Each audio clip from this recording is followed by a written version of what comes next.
मुल्क भर में इंतखाबी गहमा गहमी जारी, कागजात नामजदगी जमा कराने का आज आखिरी दिन। ECP की जानिब से 2 रोज़ा तोसी आज ख़त्म हो जाएगी। चारों सूबों में कागजात नामजदगी जमा कराने का सिलसिला आज मुकम्मल होगा।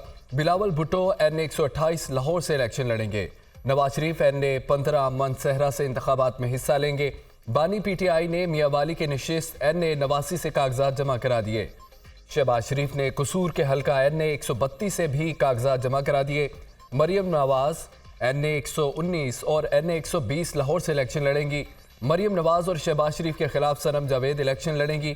फवाद चौधरी की अहलिया हिबा फवाद हल्का NA 61 जेलम से बतौर आज़ाद उम्मीदवार सामने आएंगी। मुस्मीक काफ के चौधरी सालिक हुसैन ने NA 64 से कागजात जमा कराए। आसिफ जरदारी NA 207 नवाबशाह से इलेक्शन लड़ेंगे। परवेज खटक ने NA 33 नौशहरा और 2 सूबाई नशिस्तों से कागजात जमा करा दिए। सिराजुल हक NA 7 लोअर दीर से किस्मत आजमाएंगे। मुस्तफा कमाल ने NA 242 और NA 247 कराची से कागजात जमा करा दिए। बानी PTI के लाहौर के हल्के NA 122 से भी कागजात नामजदगी जमा। अताउल्ला तारड़ ने PP 35 के लिए कागजात नामजदगी जमा करा दिए। आम इंतखाबात के लिए कागजात नामजदगी जमा कराने में पुलिस रुकावटें डाल रही है। डिस्ट्रिक्ट इलेक्शन कमीशन लाहौर ने सूबाई इलेक्शन कमिश्नर को मुरासला लिख दिया। मुरासले में कहा गया कि रिटर्निंग अफसरान की जानिब से मुतअद्दिद शिकायत मौसूल हुई कि पुलिस उनके काम में रुकावट डाल रही है। IG पंजाब और चीफ सेक्रेटरी के सामने मामला उठाया जाए।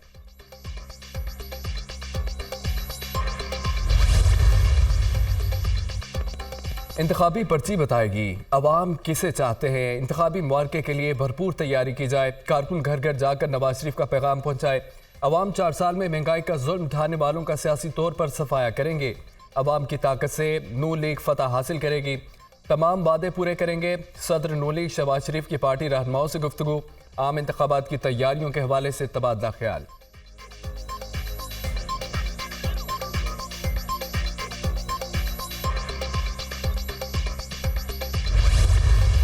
PTI का बल्ले के निशान के लिए मंगल को अदालत से रुजू करने का फैसला।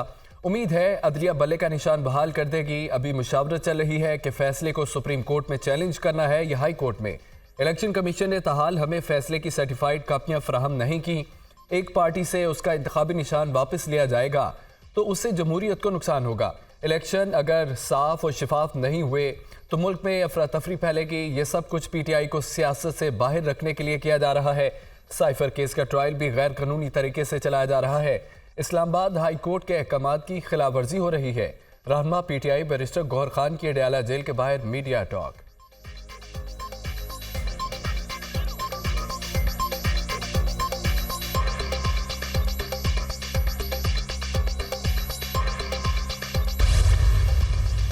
तोशा खाना केस में सजा मुअत्तल की जाए। बानी PTI ने सुप्रीम कोर्ट से रुजू कर लिया। तोशा खाना फौजदारी केस में हाई कोर्ट के फैसले के खिलाफ अदालत उज़्मा में अपील दायर। इस्लामाबाद हाई कोर्ट का फैसला कलअदम करार देने की इस्तदा। इंतखाबात करीब है। मुल्क की सबसे बड़ी जमात के लीडर को इंतखाबात से बाहर नहीं रखा जा सकता। दरख्वास्त में मौक़िफ़। सुप्रीम कोर्ट दफ्तर ने बानी तहरीक इंसाफ की दरख्वास्त पर एतराज़ आयद कर दिया।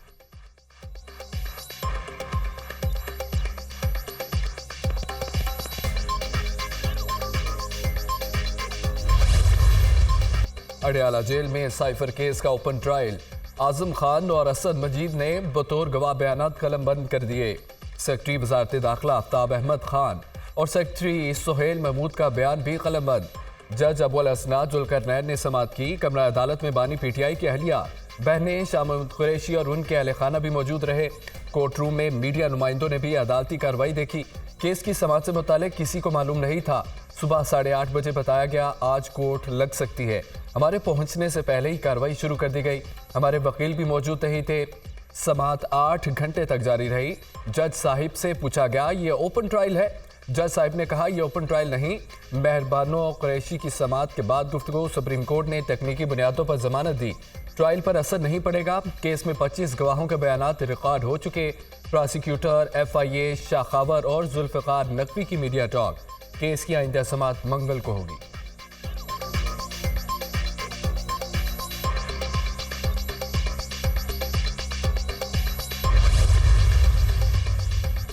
सुप्रीम कोर्ट से जमानत की मंजूरी के बाद शाह महमूद कुरैशी की रिहाई के लिए रोपकार जारी न हो सकी। सुप्रीम कोर्ट से फैसले की मुसद्दका नकूल की वसूली में ताखीर और फाजिल अदालत के जज की अडयाला जेल में समात के बायस मुचलके जमा न हुए।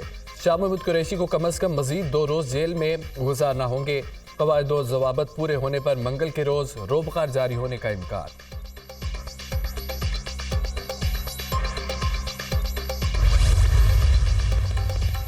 ऑडियो लीक्स केस में इस्लामाबाद हाईकोर्ट का बड़ा फैसला जारी। DGIB और DGFIA तलब दोनों अफसरान 19 फरवरी को जाती हैसियत में पेश हों। साबिक चीफ जस्टिस साकिब निसार के बेटे नजम साकिब और बुशा बीबी की ऑडियो लीक्स के खिलाफ दरखास्त पर तहरीरी फैसला जारी।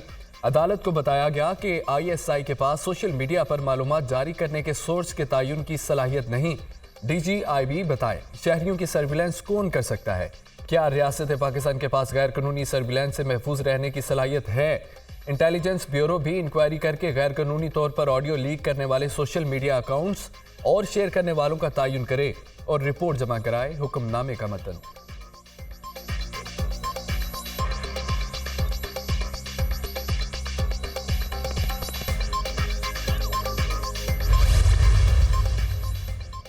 चौधरी परवेज इलाई को दिल की तकलीफ, अडयाला जेल से रावलपिंडी इंस्टीट्यूट ऑफ कार्डियोलॉजी मुंतकिल। साबिक वज़ीर आला पंजाब को गुज़िश्ता रात से दिल में तकलीफ की शिकायत थी।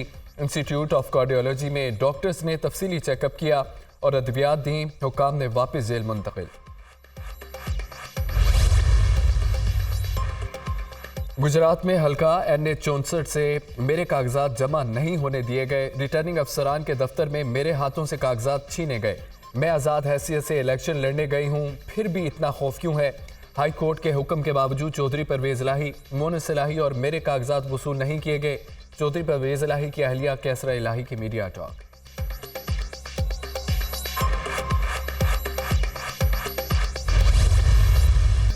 जिस शख्स ने आइन की खिलाफ वर्जी कराई उसे मासूम कहा जा रहा है। ये इसलिए लाडला है जब सुप्रीम कोर्ट जाता है तो गुड्डू सीयू कहा जाता है। ये 190 मिलियन पाउंड का बंद लिफाफा कबीना में लहरा कर खा जाए, इसे मासूम कहते हैं। जिसने मुल्क को तबाह किया, क्या वो मासूम है? क्या फॉरेन फंडिंग करने वाला और 9 मई का मुजरिम मासूम है? इस मासूम आदमी ने मुल्क की सलामती दाव पर लगा दी।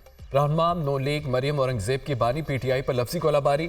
प्रेस कॉन्फ्रेंस करते हुए कहा कि अदम एतमाद किसी किस्म की साजिश नहीं थी।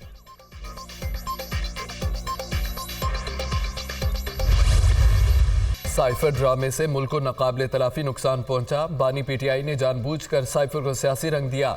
साइफर से मुतालिक हक़ाइक़ कौम को बताने चाहिए। क्या वो बड़ी जमात और बड़ा लीडर है जिसको RTS बिठाकर इक़्तिदार में लाया गया? गलत बयानी की वजह से मुल्क की मईशत बैठी। सानिया 9 मई हुआ। फॉरेन फंडिंग के मामले पर बानी PTI पर पाबंदी लगनी चाहिए थी। रहनुमा पीपल्स पार्टी शर्जील मेमन ने प्रेस कॉन्फ्रेंस करते हुए कहा कि पीपल्स पार्टी PTI से ज्यादा खतरनाक मराहल से गुजर चुकी है। सबको पता है ये किसका लाडला है। लाडले को खास रियायत नहीं मिलनी चाहिए।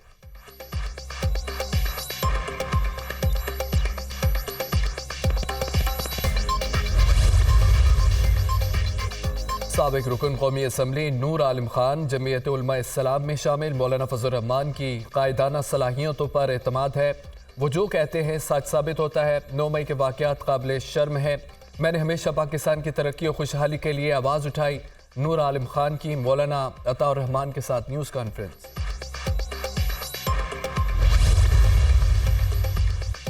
गजा में फौरी जंगबंदी की ज़रूरत है। पाकिस्तान हर किसी के लिए अमन चाहता है। अक़लियतों की इबादत गाहों का तहफ़्फ़ुज़ ईमान का हिस्सा समझ कर करते हैं। मुल्क में शिद्दत पसंदी किसी सूरत कबूल नहीं। रियासत हर शहरी का तहफ़्फ़ुज़ यकीनी बनाएगी। निगरान वज़ीर आज़म अनवारुल हक काकड़।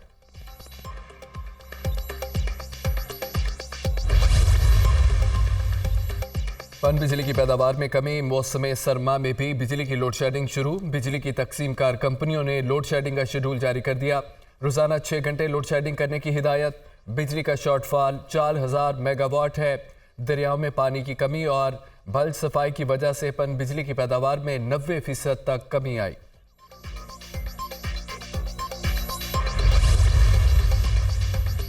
हाईकोर्ट रावलपिंडी बेंच ने निजी स्कूल्स मालिकान को छुट्टियों में नॉन टीचिंग सरगर्मियों की इजाज़त दे दी। सरमा की तातीलात के बायस तलबा के दाखिले और फॉर्म की तस्दीक का अमल मुतासिर हो रहा था। लाहौर हाईकोर्ट रावलपिंडी बेंच के जस्टिस जवाद हसन ने अहकाम जारी किए। पंजाब भर के तालीमी बोर्ड्स ने सिंगल फीस के साथ मैट्रिक के दाखिला फॉर्म जमा कराने की आखिरी तारीख 22 दिसंबर मुकर्रर की थी। डबल फीस के साथ 5 जनवरी और 3 गुना फीस के साथ 13 जनवरी की तारीख मुकर्रर है।